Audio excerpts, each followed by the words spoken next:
What's up, everybody? It's GamesPlayedHere here, back with episode 6 of our Minecraft Island Survival series. If you're enjoying the content on my channel, please consider liking and subscribing. It's free, and it means a whole lot to me, and you can always unsubscribe later if you want to, but you won't, trust me. In the last episode, we delved deep into the Nether. We ended up finding a nice warp forest where we were able... Yeah, I know it's a warp forest now. A warp forest full of endermen, which was very helpful in getting our ender pearls, because we traded a whole lot of gold at the beginning of the episode and didn't get anything but, well, we got a couple, but anyway, we got our ender pearls, we got out of the Nether, and everything we needed. I actually threw an Eye of Ender off camera just a little bit ago, and it told me basically head straight this direction. So we are going to go this direction. I really don't want to have what happened in the last video occur again, so I'm gonna try and make sure I have 12 at the very least by the time we get there.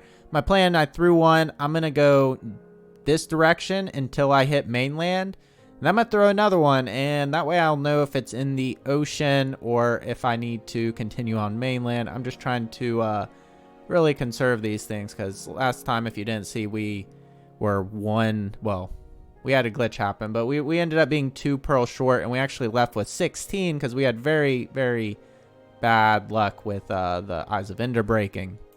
Also, off camera, I did make a couple of golden apples. I brought our fire resistance potions that we got from the piglin trades. I made a few potions of strength. I mentioned them in the last episode. I had to look up how to make them because I've never actually brewed anything before. We also brought our diamonds.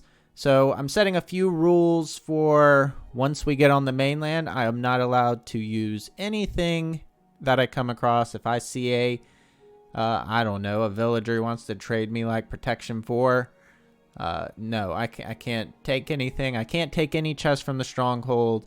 Nothing. You know, obviously I might loot like a rotten flesh if I have to kill a zombie. That's no big deal. But anyway, can't use anything useful from the mainland. As soon as we hit shore, nothing is usable.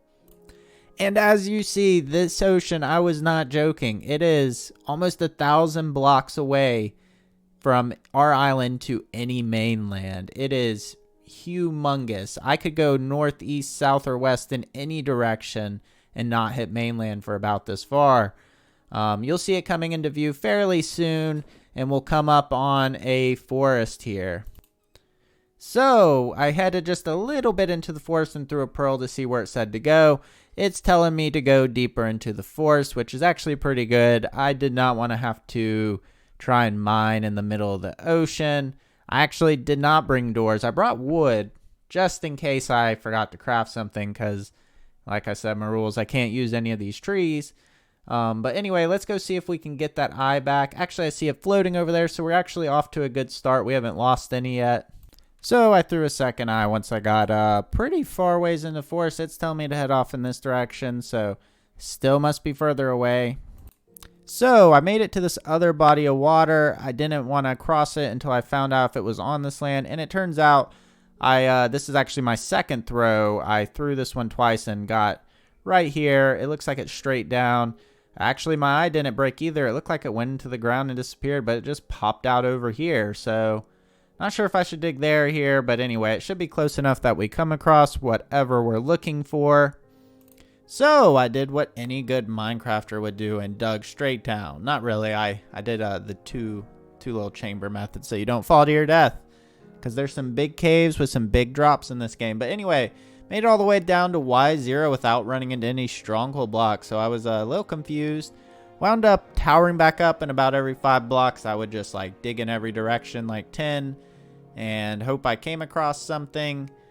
So yeah, that was pretty annoying. And then I started hearing zombies, so I knew I was on the right track. They had to be pretty close. I mean, it could be a cave, but anyway, eventually when we finally do get to the end of this hallway, we see some stronghold blocks. So now we know we're in the right direction. And naturally, I got lost inside the stronghold, because that's just what I do. I ended up walking around, going up and down through every room, I thought, until I eventually end up in the room at the very end here. But yeah, so this stronghold's actually connected to like a lush cave, an amethyst cave, and a normal cave. Actually, parts of them like come into the stronghold. For a while there, I thought, did the portal room like get overtaken by a cave? I was, yeah, hoping that it was there. But eventually I figured out that I'd just been completely missing one little area. And we eventually make it to our little portal room. And this time we get no glitch. So we get all 12 Eyes of Ender in there. And we are ready to head to the end. And while my past self is getting prepped to go in, getting his inventory all organized, I just want to say, I'm thinking for my next series, I'm debating between maybe like an ocean-only world. It'll be a biome-only world, like one single biome. I'm thinking possibly caves. I read that you have to like go back to get like a caves biome, like caves-only biome. You can do lush caves only. I saw that on the menu, but I'm going to do some more exploring on that and see. I was thinking the caves one just because we've done a lot of ocean this episode. But it might be ocean only. Who knows? And I'm going to do it on hard mode. Eventually we'll work our way up to that hardcore series. But anyway, I spawn here in the end. And you see there's 2 towers with the, what are they called? The end crystals, very visible. So I just took a shot and got lucky and got that first one real quick. And the second one stopped. So I think I got it too. I didn't see it bobbing up and down anymore. So we're going to go across real quick. And as I'm bridging, I can kind of hear the dragon. And as I go across, actually, in a second, you'll see like a fireball come like really close to hitting me. And I was like, woo, good thing that didn't hit me. I would have got knocked down and taken a lot of damage. And then this happened. He shot a fireball and hit me, and I lived on a single heart. So I quickly just zipped into the wall here. I need to eat some bread and just get to safety for a minute. I don't want to risk running into Endermen. So I'm going to eat some bread here to heal up, and then we're going to continue to fight the dragon. And when I was healed up, I ran back out to go back up to fight the dragon. It's, you know, quite a little bit of a hill here, but as long as he doesn't hit me with another fireball, we'll be good. I hate these, like, where you have to jump back and forth from side to side. But anyway, we make it to the top. And, of course, we're going to start taking out our towers. We have already got 2. I don't know how many there actually are. And that's one more down real quick. And then I ran to take care of the caged ones, which I did not know until I accidentally shot one in the last episode. I was just hoping this worked. In the past, when I was played Minecraft many years ago, I just towered up to these to kill them. I did not know you could shoot through that little corner. And I'm sure all you professional Minecraft players are like, oh, of course you can. Well, to me it was news, so I thought that was really cool. Also didn't realize that the dragon takes a little bit of damage every time you hit an end crystal and explodes. Or maybe it's only if it's one connected to him. I don't know, but I saw him take damage a couple times when I was shooting these. And then here he got in my way, of course. I almost died. He knocked me way far away and came so close to dying. I was in a bit of a panic here because I did not want to die, so I was running away. I was worried I'd maybe look at an Enderman, and then, you know, it's basically game over if you don't have a place to hide. Them things are super fast, so anyway, we just keep taking shots, and we got lucky on that one too. Let's see if we can do it again. No. What about on this one? Close. We'll get this one in 2 shots. Boom. And let's take another shot at this one and see if we get lucky. Well, we hit the dragon, whatever. And, oh, we missed. One more. Yeah, we got it. We're really close here. I think there might be 2 or 3 left. I'm not 100% sure. So the dragon flew away. He went on vacation for a bit. So I'm just going to dig me my little hole next here. I always like to have a safe place to evacuate in case like fire or something happens right there when he lands. And then he's going to land in a second, and I'm going to pop a potion, and we're going to do as much damage to him as possible. And you see we did quite a bit of damage to him. I actually had to pause the game and stop the recording for a second for real life stuff, and then when I came back I forgot to hit record. So I got one bout of strength potion attacks in, and then as you see, this is the second bout of strength potion attacks. And I have one more potion of strength too. So we should be golden here to take him out or get him really low. And yeah, it's I keep on shooting arrows at him. I was so worried that I would run out of arrows, but apparently you only need like 60 arrows to come in here, and you have plenty. I mean, and honestly, the arrows don't hardly damage him. As long as you have just enough arrows to take down the ink crystals, you'd be good.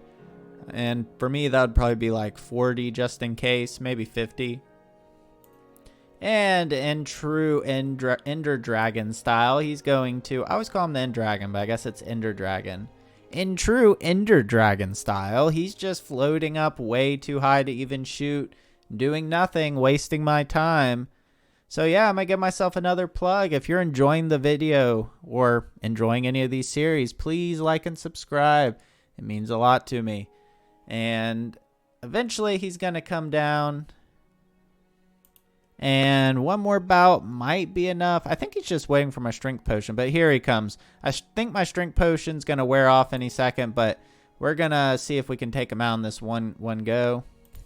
It's kind of funny how you can just stand underneath him and he can't do anything as long as you're inside the little bedrock area. Up until then, sometimes he'll hit you and knock you in the air, which has happened before. But anyway, we get him close, of course.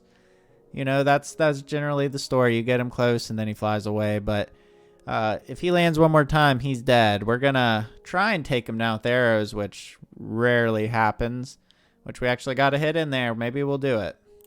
And he's doing his little fire dance up there, coming down to his death. He doesn't even know it yet, but he doesn't stand a chance. He's got a couple hits, and then we're going to kill him. And I got to say, this was really, really fun. It was definitely more of a challenge on hard mode. And I know this was a little bit of a shorter series than my first one, and I kind of had planned it that way.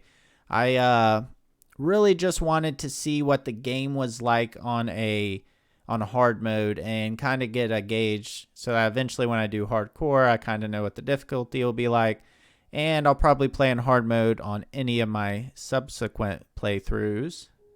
But I also wanted it to be a challenge that was just a little different from the previous one. I know I did so much enchanting and got like the best gear and everything in the previous playthrough, so which I didn't realize in this playthrough I would not be able to actually like do hardly any enchanting without getting sugarcane. And I mean, I could have got an enchanting table and I could have got like level 1 enchants, but really would that have been worth the time and effort? No, probably not. So you see, I shot that Enderman just before I jumped in. That was just to piss him off because, yeah, they pissed me off, I pissed them off. And I would just want to thank everyone again for watching. This series has been a ton of fun. It was definitely a 180 from the last series, and even though I died less, I had a lot more challenges with certain things, especially with the enchanting issue, but I still managed to persevere and win. And that sheep is still out there. You saw him. It's been days, and that sheep will not despawn. I don't know if he's a god sheep or whatever, but I think you guys know what we got to do. I'm going to pull my bow out, and I'm going to kill the sheep from here. And I'm going to say this once. I got very lucky because the first shot was a hit. And then I missed like 8 shots in a row. But eventually, we will kill the sheep. And at this point, I start getting annoyed. So I just start volleying a bunch of arrows, hoping one of them catches them. And it does. We took out the god sheep. So now, I want to thank everyone for watching again. I'll see you guys in the next series. Have a nice day.